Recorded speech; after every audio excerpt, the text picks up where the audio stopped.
السلام علیکم ورحمۃ اللہ وبرکاتہ۔ حامد و مصلین اما بعد، الحمد للہ رب العالمین، والصلاة والسلام علی النبی الأمیین وعلی آلہ وصحبہ اجمعین الی یوم الدین، اما بعد فاعوذ باللہ من الشیطان الرجیم، بسم اللہ الرحمن الرحیم۔ ضرب اللہ مثلا رجلا فیہ شرکاء متشاکسون ورجلا سلاما لرجل، صدق اللہ العظیم۔ خرد نے کہہ بھی دیا لا الہ الا اللہ تو کیا حاصل، دل و نگاہ مسلمان نہیں تو کچھ بھی نہیں۔ سامعین کرام، حاضرین جلسہ، عزیزان گرامی قدر اور فرزندان اسلام، آج 15 اگست ہے۔ 15 اگست کیا ہے، اس کی حقیقت کیا ہے؟ میرے محترم دوستو، یہ تاریخ ایسی تاریخ ہے جس میں ہزاروں خونی داستانیں، سینکڑوں خوفناک واقعات، لاکھوں دردناک کہانیاں اور بے شمار علم انگیز باتیں پوشیدہ ہیں۔ ہمارا ملک ہندوستان، جس پر مسلمانوں نے صدیوں حکومت کی، عدل و انصاف کی حکومت، پیار و محبت کی حکومت، الفت و عقیدت کی حکومت، لیکن انصاف کا دامن مسلمانوں کے ہاتھ سے چھوٹ گیا۔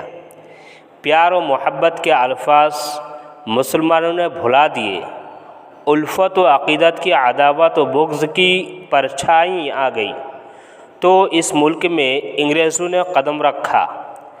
پہلے تجارت شروع کی، ایسٹ انڈیا کمپنی کے نام سے ہندوستان میں اپنی اقتصادی حالات خوب مضبوط کی۔ پھر کیا تھا، پیسے کی ریل پیل، سیاست میں دخیل ہونا آسان ہو گیا۔ دھیرے دھیرے سیاست میں ایسا دخیل ہوئے کہ حکومت کی کرسی پر بھی قبضہ ہو گیا۔ اب کیا تھا، ہندوستان کا کوئی شعبہ، کوئی ڈپارٹمنٹ اور کوئی سیاسی و سماجی تنظیم ایسی نہ بچ پائی تھی جس میں انگریز نہ ہو۔ ہر شعبے، ہر تنظیم، ہر ڈپارٹمنٹ میں اعلیٰ عہدے پر یہ انگریز ہی بیٹھا ملتا تھا۔ جب انگریزوں نے اپنا مکمل تسلط ہندوستان پر جما لیا تو اسے یہ بات سوجھی کہ ایکسا سول کوڈ کے طور پر پورے ہندوستان کے ہر شہر میں، ہر گاؤں اور آبادی میں عیسائیت کا قانون نافذ کیا جائے۔ کوئی گھرانہ، کوئی گھر، کوئی بچہ ایسا نہ بچے کہ جس کو عیسائیت سے پیار نہ ہو۔ پورے ہندوستان میں عیسائیت کا پرچم لہرانے، ہر گھر سے عیسیٰ مسیح کی منسوخ تعلیم پر عمل کرانے اور ہر خرد و کلا کو اس پر مجبور کرنے کے لیے انگریزوں نے ایڑی ٹوٹی تک کا زور لگا دیا۔ مسلمانوں کو یہ چیز آخر کیسے برداشت ہو سکتی تھی؟ مسلمان تو صرف خدا وحدہ لا شریک کا بندہ ہے۔ عیسائیوں کے یہاں 3 خدا ہیں، جسے قرآن کریم نے ثالث ثلاثہ کر بتایا ہے۔ مسلمان اپنے توحید کے عقیدے کو کیسے چھوڑ سکتا ہے؟ مسلمان ایک خدا کو چھوڑ کر 3 خداؤں کی ناز برادری کیسے کر سکتا ہے؟ مسلمانوں کو تو یہ منظور ہے کہ دہکتی آگ کے شعلے آسمانوں کی بلندی کو چھو رہے ہوں، اس میں ڈھکیل دیا جائے تو مسلمان اس میں 1000 خوشیوں کے ساتھ کود پڑے گا، لیکن خدا کے ساتھ کفر نہیں کر سکتا۔ ایک خدا کے ساتھ 3 اور خداؤں کو ملا کر مشرک بن نہیں سکتا۔ مسلمان کا قرآن اعلان کر چکا ہے، ان اللہ لا یغفر ان یشرک بہ ویغفر ما دون ذلک لمن یشاء۔ اللہ تعالیٰ شرک کو کبھی معاف نہیں کرے گا۔ اس کے علاوہ ہر چھوٹی بڑی غلطی جس کی بھی چاہے جب چاہے معاف کر دے گا۔ یہ قرآن مسلمانوں کا ہی قرآن نہیں، پوری دنیا کا قرآن ہے۔ مسلمان عیسائیوں کو بھی دعوت دیتے ہیں کہ تم بھی شرک کے اندھیروں سے نکل کر اسلام کی تابناک روشنی میں آ جاؤ۔ تعالوا الی کلمۃ سواء بیننا وبینکم الا نعبد الا اللہ ولا نشرک بہ شیئا۔ اے یہود و نصارا، تم بھی ایک ایسے کلمہ کی طرف آ جاؤ جو تمہاری کتاب میں بھی ہے، ہماری کتاب میں بھی ہے، کہ کلمہ توحید اور خدا وحدہ کو ایک ماننے کا عقیدہ بنا لو اور اس کے ساتھ شرک نہ کرو۔ ان حالات و واقعات کو سامنے رکھ کر مسلمانوں کے لیے یہ ایک زبردست چیلنج تھا کہ وہ ہندوستان پر ظالمانہ طور پر قابض انگریز کی دعوت پر لبیک کہے۔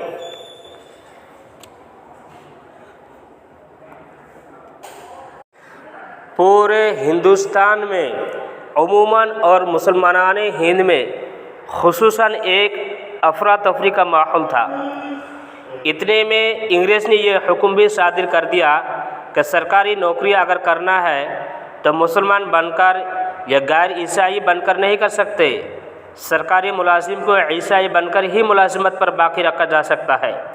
یہ اعلان پورے غیر منقسم ہندوستان میں بجلی کی طرح پھیل گیا اور جنگل کی آگ کی طرح گاؤں گاؤں، بستی بستی، قریہ قریہ اس کا چرچا ہونے لگا۔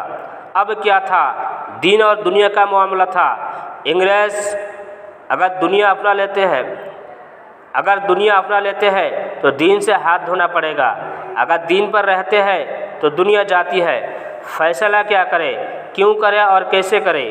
ان نازک موڑ پر امت محمدیہ صلی اللہ علیہ وسلم کے علماء صالحین آگے بڑھ کر ایک زبردست فتویٰ صادر کرتے ہیں کہ اس نازک گھڑی میں کسی بھی مسلمان کے لیے جائز نہیں بلکہ بالکل حرام ہے کہ وہ انگریزی حکومت میں ملازمت کرے۔ یہ فتویٰ کیا تھا؟ دین کے بقا کا پیغام، اسلام پر جمے رہنے کا اعلان، سنت کے نہ چھوڑنے کی تاکید۔ ایک لخت مسلمانوں نے اپنے ملازمتوں پر لات مار دی اور بے دستوں پا اپنے گھروں کو لوٹ آئے۔ اب کیا تھا؟ وہ تھے اور ان کا خدا اور کوئی نہیں۔ بڑا دردناک حال تھا۔ ایک ملازم مسلمان ہے، اس کے بال بچے ہیں، وہ برسر روزگار ہے، روزانہ کا لمبا خرچ ہے۔ ایک لخت روزی بند ہو جائے، کاروبار ٹھپ پڑ جائے تو کیا گزرے گی؟ لیکن جب مسلمانوں کے ساتھ کوئی نہیں تھا، نہ کاروبار، نہ ملازمت، نہ مددگار، نہ اعیاء و انصار، تو صرف اور صرف اللہ کی ذات تھی جس نے مسلمانوں کو دلاسا دیا کہ گھبراؤ نہیں، لا تحزنوا وانتم الاعلون ان کنتم مؤمنین۔ اللہ تعالیٰ نے مدد کی، مسلمانوں کا دین بچایا، زندگی کی حفاظت فرمائی۔ شاہ عبدالعزیز محدث دہلوی رحمۃ اللہ علیہ نے جہاد کا فتویٰ صادر فرمایا۔ پورے ہندوستان میں جہاد کے سلسلے میں لڑائیاں چھڑ گئی۔ شاملی کے میدان میں مولانا قاسم نانوتوی رحمۃ اللہ علیہ بانی دارالعلوم دیوبند نے انگریزوں کا مقابلہ کیا۔ ہزاروں لاکھوں علماء نے آزادی ہند اور حفاظت دین کی خاطر اپنی جانیں ہتھیلوں پر رکھ کر، سر پر کفن باندھ کر میدان کارزار میں اتر آئے۔ ہو ہلکا یارا تو برشیم کی طرح نرم، ہو ہلکا یارا تو بر ریشم کی طرح نرم، رسم حق و باطل ہو تو فولاد ہے مومن۔ اور لڑائیاں کی۔ حضرت شاہ اسماعیل شہید رحمۃ اللہ علیہ نے جامع شہادت نوش کیا۔ مولانا جعفر تھانیسری رحمۃ اللہ علیہ نے جنگ میں اہم رول ادا کیا۔ حضرت شیخ الہند نے ریشمی رومال کی تحریک چلائی۔ محمد علی جوہر نے غلام ملک چھوڑ دیا۔ حضرت شیخ الاسلام مولانا حسین احمد مدنی رحمۃ اللہ علیہ نے رات دن ایک کیا، تب جا کر کے ہی 15 اگست 1947 کی صبح نمودار ہوئی۔ خون صد ہزار انجم سے ہوتی ہے سحری پیدا۔ یہ ہے 15 اگست کی صبح، آزادی کی صبح، جس میں ہم آزادی کے ساتھ ایک خدا کے بندے رہ سکتے ہیں۔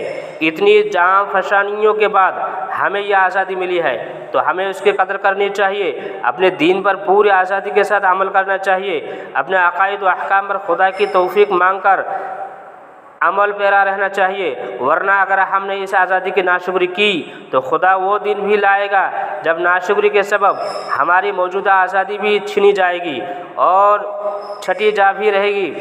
ہمیں آزادی کی خوشی اسی وقت مل سکتی ہے جب ہم اپنے پرانوں کے چراغ جلا جلا کر روشنی حاصل کریں گے۔ جیسے فضول سمجھ کر بجھا دیا تو نے، وہی چراغ جلاؤ تو روشنی ہوگی۔ وآخر دعوانا ان الحمد للہ رب العالمین۔